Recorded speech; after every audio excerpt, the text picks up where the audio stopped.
Lorena é pioneira aqui no Vale do Paraíba com relação ao destino correto de alguns materiais recicláveis. Na cidade, existem ecopontos, locais apropriados para o descarte de lâmpadas e também pneus. O Brasil produz 260 mil toneladas diárias de lixo. Cada pessoa gera em média meio quilo de resíduos por dia. E quando todo esse lixo é descartado de forma errada, causa grandes danos ao meio ambiente. Só para se ter uma ideia, um chiclete leva de 5 a 10 anos para se decompor. Um simples palito de fósforo dura 6 meses na natureza. As latas de alumínio e os plásticos podem demorar até 500 anos para se decompor. E o pneu, tempo indeterminado. Bom, em relação à decomposição do pneu no meio ambiente, né, você tem o seguinte inconveniente: ele demora muito para decompor, e se caso decompor, ele vai liberar uma série de substâncias orgânicas tóxicas para o meio ambiente, tais como benzeno, né, que contém no petróleo. E como o pneu vem do petróleo, ele libera essas substâncias que são persistentes no ambiente. Então você tem isso, e pior, você tem isso a longo prazo, porque ele vai decompondo a longo prazo, né? Então você tem tipo 200 anos ali, aquele material sendo liberado paulatinamente no solo. Para tentar resolver esses problemas, em Lorena foram criados 2 ecopontos, locais apropriados para o descarte de alguns materiais recicláveis, os pneus e as lâmpadas. Em 3 anos e meio de funcionamento, esses pontos de coleta já receberam 21 mil lâmpadas e 518 toneladas de pneus. O ecoponto de pneus, a partir do momento que ele recebe o pneu, se houver condições de uma nova vida ao pneu, a empresa que está recebendo tem a prioridade de utilizá-lo. Se não, esse pneu vai para São Paulo, passa por um processo de trituração, de retirada do arame de aço e serve depois para vários setores. O caso das lâmpadas, também ela é totalmente reciclável. Então, é separado o alumínio, as laterais das lâmpadas, geralmente material de alto valor na venda desse metal. O vidro retorna para o fabricante de vidros, né? Para o fabricante de lâmpadas. Essa empresa tem uma parceria com a Prefeitura de Lorena e é aqui que os moradores da cidade podem descartar os pneus velhos. O Sávio é borracheiro e frequentador deste ecoponto, porque ele já sabe quais serão os prejuízos se ele não der um destino correto para os pneus. A dengue é 300 anos para destruir isso aí no meio ambiente. Depois que os pneus são depositados aqui, tudo é separado e os que estão em melhores condições serão recauchutados. O processo da recauchutagem é a substituição da banda de rodagem. São três processos distintos. Tem a recapagem, que é só a banda de rodagem. Tem a recauchutagem, que é a banda de rodagem mais a lateral. E tem o remold, que é todo o pneu ele é reconstruído.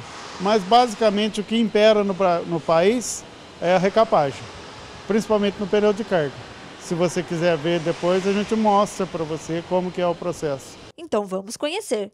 Tudo começa por aqui, onde é feito um exame inicial para limpar o pneu e verificar se ele tem defeitos. Nessa outra máquina, ele é raspado para ficar lisinho e então é feito a escariação, onde é retirada todas as irregularidades. Nesse procedimento, é possível que apareçam alguns furos no pneu, e se isso acontecer, os furos serão tampados com uma espécie de curativo de pneu. Os próximos passos da recauchutagem são responsáveis por restaurar o perfil do pneu e, para finalizar, ele vem para essa cabine, onde é passado uma cola para unir a banda de rodagem. É envelopado por fora e por dentro e colocado nessa máquina de vulcanização. Pronto, o pneu está novinho, com o selo do Inmetro e já pode ser utilizado. O Brasil, ele hoje é o segundo mercado em reforma de pneu do mundo, só perde para os Estados Unidos. Nós reformamos 8 milhões e 800 mil pneus de carga por ano, 6 milhões e meio de pneus de automóveis e 300 mil pneus de fora de estrada, terraplanagem.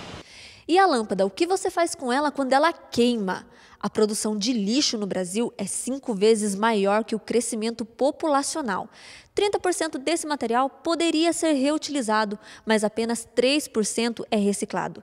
E quando a lâmpada, por exemplo, é descartada de forma incorreta, ela pode demorar até 4.000 anos para se decompor na natureza. Os metais pesados que compõem as substâncias, né, da lâmpada e também no pneu, chumbo principalmente, o que vai acontecer? Eles vão ser liberados para o solo e vão descendo. até atingir o aquífero, onde tem a reserva de água. Aí o que vai acontecer? As empresas como o Sabesp vai captar essa água para abastecer a cidade e vai fazer o tratamento. E o tratamento não tira essas impurezas. Consequentemente, essa água vai ser tratada com cloro, mas isso não retira os metais nem os poluentes orgânicos e vai depois abastecer as nossas casas para a gente tomar o banho, para a gente fazer a comida e até beber essa água. Então, é um ciclo. Tudo que a gente faz indevidamente para o ambiente volta para a gente. Em 2016, 8.718 lâmpadas foram depositadas no ecoponto e, nesse ano, 2.197 já foram descartadas de forma correta pelos moradores de Lorena. De contribuição, eu vejo assim, o primeiro processo, eu gero um resíduo e vou dar o destino ambientalmente correto ao mesmo. É um processo de educação, um processo de médio e longo prazo. Instituímos isso. Temos a responsabilidade de que esses materiais são nocivos ao meio ambiente. Então, estamos prejudicando a nós mesmos, como partes integrantes desse sistema. Então, acredito que o grande benefício estamos em termos essa responsabilidade de, a partir do momento que somos geradores, darmos o destino ambientalmente correto dos mesmos. O volume de brasileiros com contas em atraso e registrados nos cadastros de devedores voltou a cair.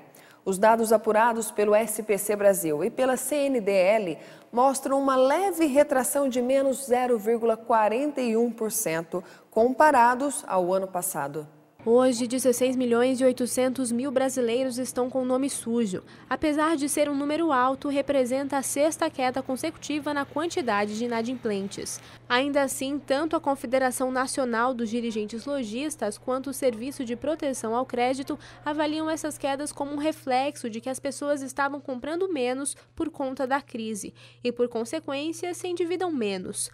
Com a alta do desemprego e a queda na renda das famílias, o consumidor não tem tanta coragem para sair às compras e contrair dívidas. A expectativa é de que, mesmo com um crédito mais acessível, já que a Selic também vem sofrendo sucessivas quedas e com uma gradual recuperação da economia nos próximos meses, a inadimplência não volte a crescer de forma tão expressiva. A queda da inadimplência aconteceu de forma generalizada em todas as regiões do país.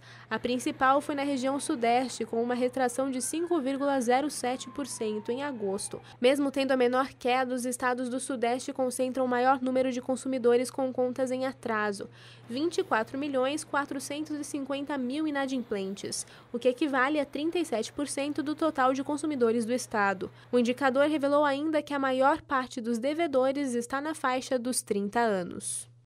Depois que um abalo sísmico de 3,5 graus na escala Richter atingiu o Paraná, pesquisas mostraram que o número de tremores de terra no Brasil são mais comuns do que se imagina. A diferença é que a força desses abalos não é capaz de provocar grandes estragos. Especialistas do Instituto de Astronomia, Geofísica e Ciências Atmosféricas da Universidade de São Paulo afirmam que no Brasil há quase um tremor de terra por dia. A diferença é que em terras brasileiras esses abalos não são destrutivos como costumam ser em outras regiões do mundo. Isso porque, na maioria das vezes, os tremores não passam de 2 graus na escala Richter, o que faz com que não sejam sentidos pela população e sequer captados pela rede sismográfica brasileira. Os abalos são mais comuns em países que ficam entre as junções de placas tectônicas, mas o Brasil fica no meio da placa sul-americana. Por isso, cientistas acreditam que esses pequenos abalos aconteçam em regiões que ficam sobre partes mais finas da placa. De acordo com os especialistas, os abalos de magnitude abaixo de 5 não causam estragos. Tremores acima de 6 graus são raros, mas podem acontecer a cada 50 anos no Brasil. E é por causa dessa raridade e do baixo poder destrutivo que as medidas preventivas se tornam desnecessárias. Vamos ao plantão da redação.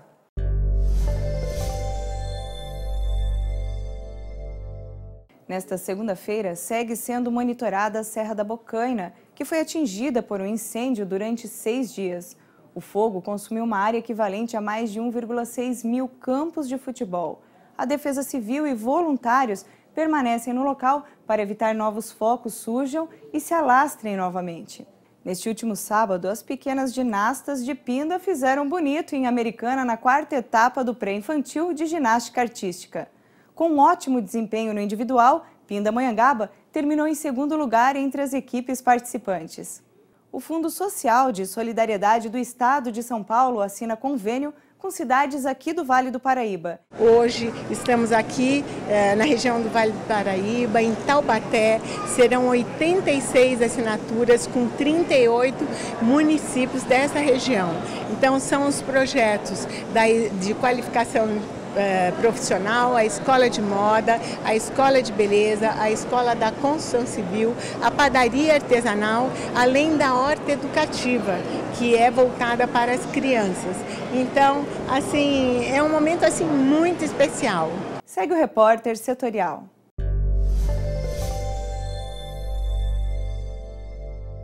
O presidente do Senado, Eunício Oliveira, deu prazo para que o governo se manifeste sobre o decreto que extingue a Reserva Nacional do Cobre. O presidente do Senado, Eunício Oliveira, está pressionando o governo para que se pronuncie sobre o decreto presidencial que extinguiu a Reserva Nacional do Cobre. O Ministério de Minas e Energia suspendeu todos os processos referentes à reserva e prometeu iniciar um diálogo mais aberto com a população e especialistas, já que a medida foi muito criticada por ambientalistas do Brasil e do mundo. O presidente do Senado disse que, caso o governo não se pronuncie, o Senado vai colocar em votação as propostas dos parlamentares que revogam o decreto. O pedido veio dos senadores que são contra o decreto que trata da extinção da Reserva Nacional do Cobre e Associados, a RENCA. Eunício chegou a receber diversos artistas em defesa da Amazônia. O grupo colheu mais de 1 milhão de assinaturas pedindo a reversão da decisão do governo. Em resposta aos senadores, Eunício Oliveira afirmou que teve uma conversa com o presidente Michel Temer pedindo uma solução para o impasse. O senador garantiu a Temer que não votaria as matérias até quinta-feira, mas que se não houvesse uma solução definitiva do governo, na próxima sessão, terça-feira que vem, as propostas de derrubar o decreto sobre a RENCA seriam levadas ao plenário. A Reserva Nacional do Cobre e Associados foi criada em 1985. Com o decreto, o governo Temer abre área da reserva à atividade de pesquisa e, consequentemente, a de mineração ao setor privado. No próximo bloco, vamos falar do aumento das vendas no comércio varejista. Voltamos em instantes.